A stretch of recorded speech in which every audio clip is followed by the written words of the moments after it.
What's up, fantasy managers? Welcome back to another episode of the First Pitch Podcast brought to you by PitcherList.com. My name is Jake Crumpler, and I'll be your host for this edition of the pod. You can follow me on Twitter at Jake Crumpler, and you can find all of my work at CrumplerBaseball.com. Let's dive into everything baseball related from Sunday, June 15th. We'll start it off, as always, with the transactions, injuries, news, and notes from around the league, kicking things off with the bad news as starting pitcher Tyler Mahle was placed on the 15-day IL with shoulder soreness. It's likely going to be a minimum stint for Mahle, who was almost able to make his scheduled start here over the weekend, but he did deal with a shoulder injury late last year, so there is that little bit of concern with Mahle. So maybe it could be longer than the 15 days. I expect it to be a minimum stint for Tyler Mahle, who's had a really good season. In a corresponding move, starting pitcher Kumar Rocker was recalled from the minors to start versus the White Sox on Sunday. He tossed 5 shutout innings, allowing 4 hits and 1 walk while striking out 6, inducing 8 whiffs with 28% CSW across 82 pitches. And Rocker has looked much better recently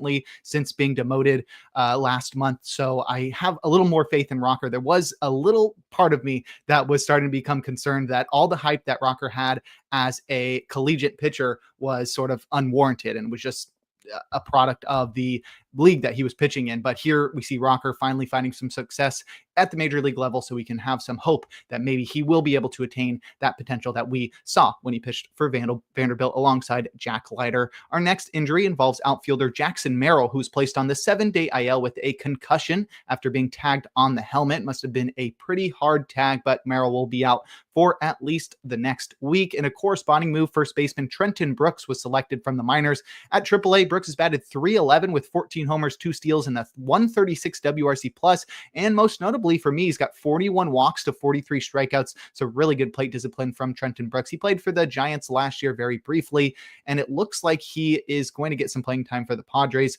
Tyler Wade is going to shift to center field for a platoon with Brandon Lockridge, which will allow Brooks to platoon in left field with Luis Campusano, who will DH when Gavin Sheets shifts to left field against left-handed pitchers. So a little bit of shifting around, but Brooks will have a strong side of a platoon role in left field for the Padres. Next, we have third baseman Royce Lewis, who was placed on the 10-day IL with a hamstring strain. He missed the first 6 weeks of the season with the same injury, so Lewis is likely due for a stint longer than the minimum 10 days because of the recurring nature of this injury. With Lewis out, Brooks Lee will shift from second base to third base. Willie Castro will come in from the outfield to take over at the keystone position, and Harrison Bader is likely to see everyday playing time in the outfield. In a corresponding move, outfielder Deshaun Kiersey Jr. was recalled from the minors. He's expected to be the Twins' 4th outfielder moving forward.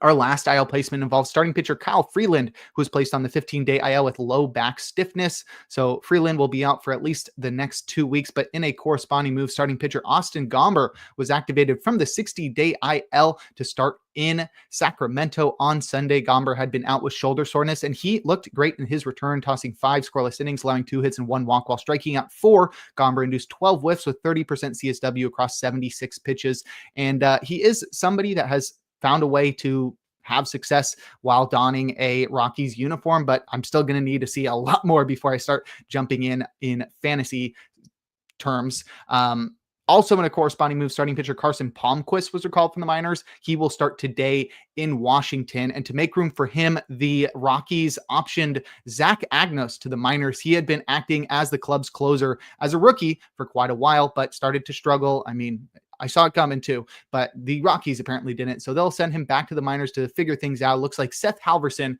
will be the closer for the Rockies moving forward. In terms of transactions, we've got one, but it was big. Third baseman Rafael Devers. Third base might be a loose term there.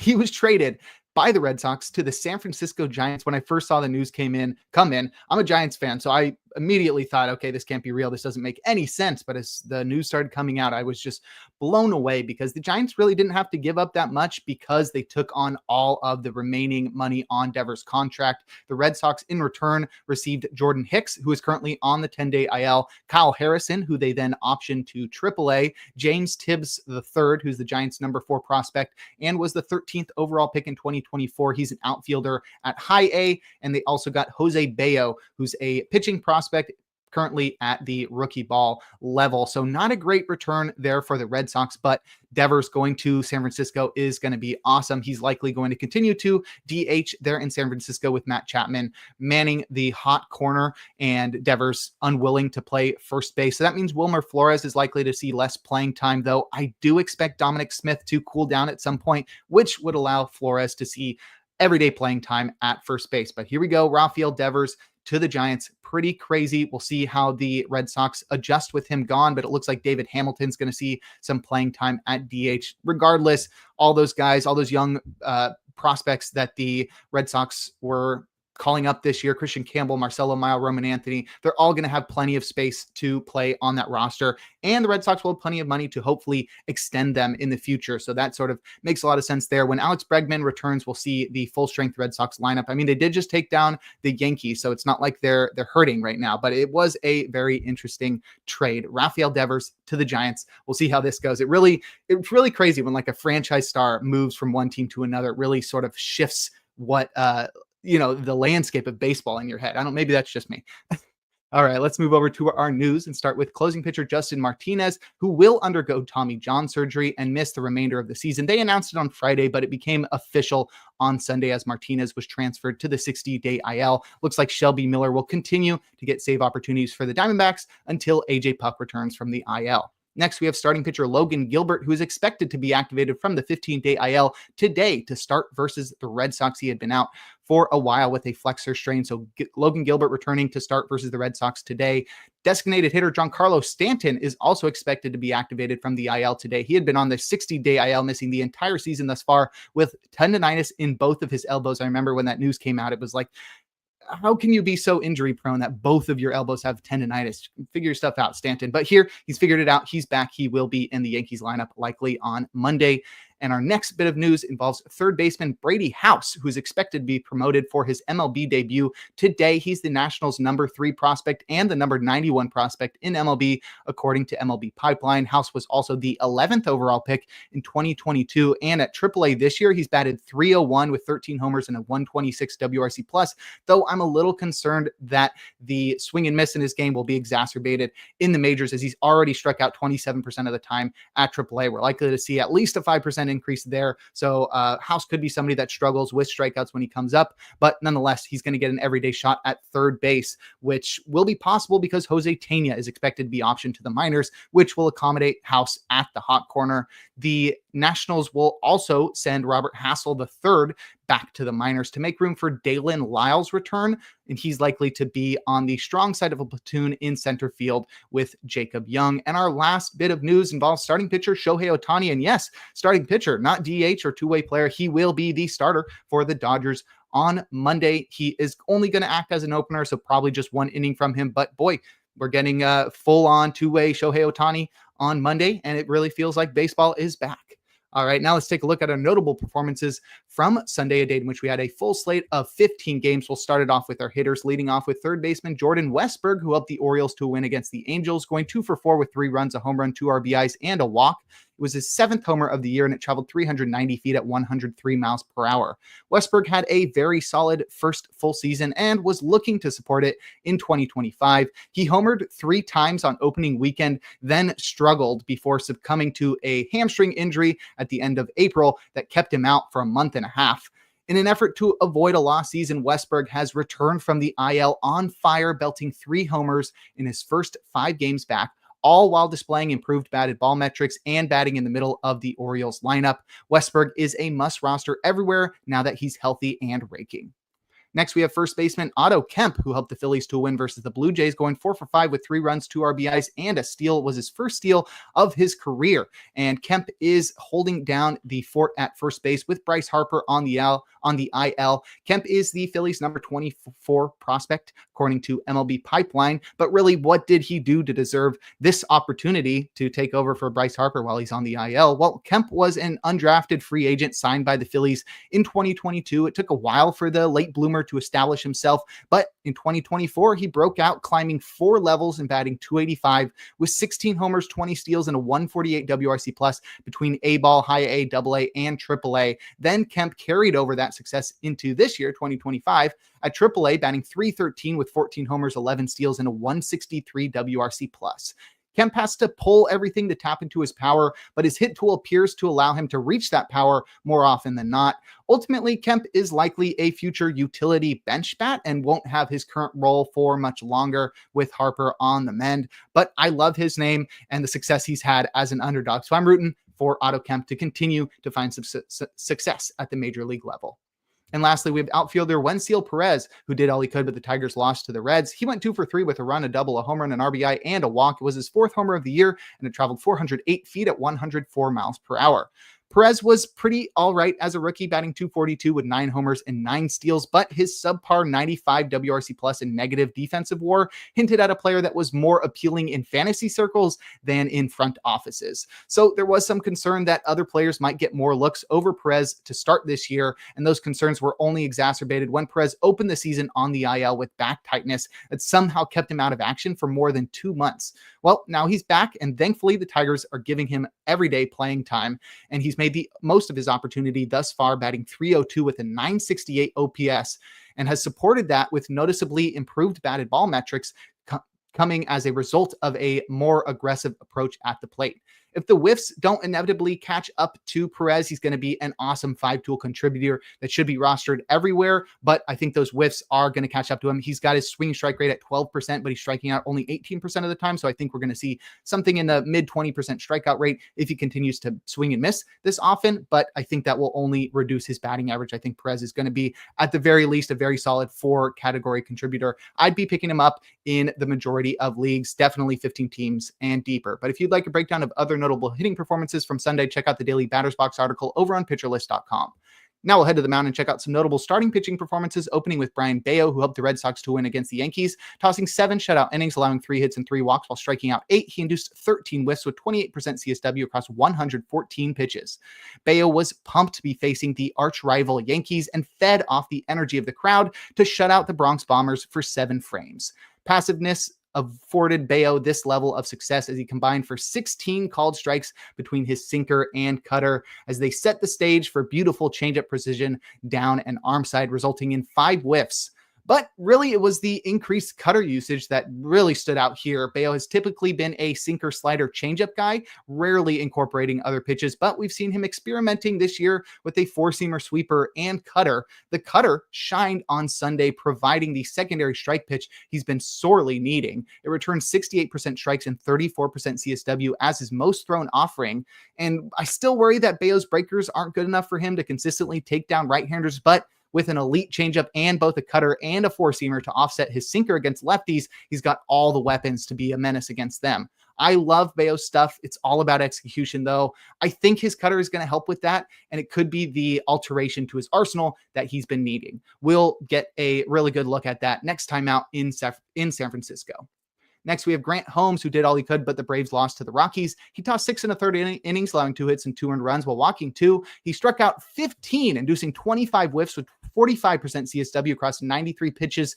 Yo, what has gotten into Grant Holmes, the real estate broker, after taking the loss while tying his season high with 9 punchouts in his last outing? Holmes took another tough luck loss on Sunday, but it was even more impressive as he earned the golden goal, leading baseball with his 25 whiffs and his 45% CSW to earn him the Gallows Pole and King Cole, respectively. And that was on his way to fanning 15 batters, the highest total by a starter this year. Holmes' slider was unreal in this one, inducing 16 whiffs for 44% CSW, while the Rockies took heaters over the plate all day to the tune of 13 called strikes and 44% CSW on his fastball, leaving his curve to act as a surprise tertiary pitch. Obviously, we can't expect this from Holmes each night out, but he's certainly got a great feel for his pitches this month and is a clear auto start in Miami next time out. And lastly, we've got Brandon Walter, who helped the Astros to win versus the Twins, tossing 6 2/3 innings, allowing 6 hits and 1 run while walking nobody and striking out 9. He induced 17 whiffs with 35% CSW across 97 pitches. And Walter is finding success early on in his career, pitching to a 1.53 ERA across his first 3 starts and mowing down a righty-heavy Twins lineup on Sunday. The southpaw relied heavily on his cutter-sweeper change combination. The cutter was hard to pick up in on the hands of batters, inducing a trio of whiffs and 42% CSW as it returned 77% strikes and was supported by a sweeper, a pitch that's not typically thrown to opposite-handed batters, but Walter did do that here and threw the pitch for 73% strikes and another trio of whiffs as well. His changeup was also good, staying low and arm side, returning, you guessed it, a trio of whiffs and plenty of outs on balls in play. I think I called Walter underwhelming after his last start. Maybe I said he wasn't overwhelming, so not necessarily underwhelming. Maybe he's just whelming. And it certainly feels that way when he's relying so heavily on an 88-mile-per-hour cutter to get the job done. But he's displayed pretty solid command for a rookie and the ability to take on mediocre lineups and set fantasy managers up with a win or a quality start. I'd be wary of the shag rug with this rookie pitcher, but I don't mind starting Walter in LA against the Angels next time out. But if you'd like a breakdown of every single start from Sunday, give the Plus Pitch podcast a listen and check out Nick's daily SP roundup over on pitcherlist.com. Now we'll head to the bullpen and check out the relievers that got saves and the closers that pitch outside of save situations or blew their saves. Starting with the former, Freddie Tarnick, who was selected from the minors on Sunday, recorded his first save of the season with a perfect ninth. Calvin Fauché had pitched on back-to-back days, but still very interesting to see a guy make his season debut and get a save immediately. I wouldn't expect that moving forward, but Tarnick was a top pitching prospect for probably the Braves and then went to the A's in one of those trades and then fell off and got DFA'd and now landed with the Marlins. So hopefully he can figure things out there out of the bullpen. Garrett Whitlock also recorded his first save of the season as he secured the final 5 outs perfectly. Next, we have Mason Miller, who recorded his 14th save with a scoreless ninth. Trevor McGill also pitched a scoreless ninth for his 15th save. And lastly, Luke Jackson pitched a perfect ninth for his 9th save. Robert Garcia had pitched on back-to-back days, but Jackson was also pitching on back-to-back days and in 3 of the past 4. So he had honestly been pitching more. So I don't get why Luke Jackson was used here over Robert Garcia. It probably has something to do with the handedness of the batters, but I'm begging Bruce Bochy not to start trusting Luke Jackson in the 9th. And I almost forgot, Tanner Scott struck out the side in order to record his 13th save of the season. In terms of closers to pitch outside of save situations or blow their saves, Will Vest pitched the 8th with a 2-run lead, allowed 3 runners to score, and blew his 3rd save and take his first loss. Those 3 runs were unearned though, so Vest's ERA has not been hurt. Emilio Pagan pitched a hitless 8th with a 2-run lead. Kenley Jansen allowed 2 runs while pitching the 8th down by 7. He hadn't pitched since Tuesday, so this was a maintenance outing. Jordan Romano pitched a hitless 8th up by 7. He hadn't pitched since Monday, so this was another maintenance outing. Carlos Estevez served up a go-ahead home run in the top of the 9th as he was pitching in a tie game, and he took his 2nd loss. Yohan Duran allowed the tying run to score in the 9th to blow his 2nd save. Josh Hader pitched a perfect 10th in a tie game and earned his 4th win when the Astros walked it off. And lastly, David Bednar allowed the zombie runner to score it in the 10th to take his 5th loss. But if you'd like more information on relief pitchers, check out Rick Graham's weekly articles over on pitcherlist.com. And before we look forward to today's games, we're going to take a quick break. Now, look forward to Monday, June 16th, a day in which we'll have just 7 games on our slate. So we'll just break down all the pitching matchups, starting off with the Phillies in Miami, as we've got Mick Abel taking on Sandy Alcantara. That's honestly probably my matchup of the day. That's going to be a blast to watch. I'm really excited to see Mick Abel continue to dominate as he starts his career. And Sandy has been looking much better recently. I'm excited for this to be the start where he establishes himself as, I'm back, Sandy's back. I'd be pumped for that, mostly because he's on my home team, but also I've always been a huge fan of Sandy Alcantara. So Phillies versus the Marlins there. Next, we have the Rockies in our nation's capital, as we'll see Carson Palmquist take on Jake Irvin, who is our streamer of the day. It's a questionable start, but Jake Irvin has shown the ability to take down weak lineups. The Rockies are a weak lineup. They did just strike out 15 times against Grant Holmes on Sunday, so Irvin should be able to take advantage of that. He hasn't been great this year, but he's had his moments, and he should be fine against Rocky Road. Next, we have the Angels, who will take on the Yankees in the Bronx. It'll be Jose Soriano versus Clark Schmidt. This should be a blast. I mean, the Yankees are always fun to watch, and the Angels have Mike Trout. So they got that going for them. We'll see Mike Trout in New York. That should be fun to watch. Next, we have the Orioles as they'll take on the Rays in Tampa Bay. Zach Eflin versus Ryan Pepio. Eflin facing his former team. Pepio continuing to build on his incredible season, and I look forward to watching that one. Intra-division matchup as well. Next, we have the Red Sox in Seattle as Lucas Giolito will take on Logan Gilbert. I'm excited to see what Giolito can do. He's been so cherry bomby this year, where he's either absolutely blowing up or having a really good start. I assume in Seattle he's going to have a good start. You never know with cherry bombs. And Logan Gilbert is returning from the IL, so you got to be a little wary that maybe he's still ill, maybe he's not totally ready to get back to the majors. He's a little bit rusty, but he does get to pitch at home, and I think that should be fine. And don't forget, the Red Sox don't have Rafael Devers anymore, so the lineup is not as scary. The Astros will take on the A's in Sacramento. It'll be Lance McCullers Jr. versus a starter for the A's that is yet to be determined. McCullers Jr. has been a blast to watch this year. His breakers are unreal, but the A's are a somewhat formidable lineup when they get things going, especially in Sacramento. The ball can really fly. So this could be an offensive explosion from both sides. And lastly, the Padres will take on the Dodgers in LA. Dylan Cease versus Shohei Ohtani. That one's going to be fun to watch as well. Cease is probably going to get destroyed by the Dodgers because that lineup is crazy, but Cease does have the ability to rack up a ton of strikeouts, and Ohtani, even pitching for one inning, is must-watch TV.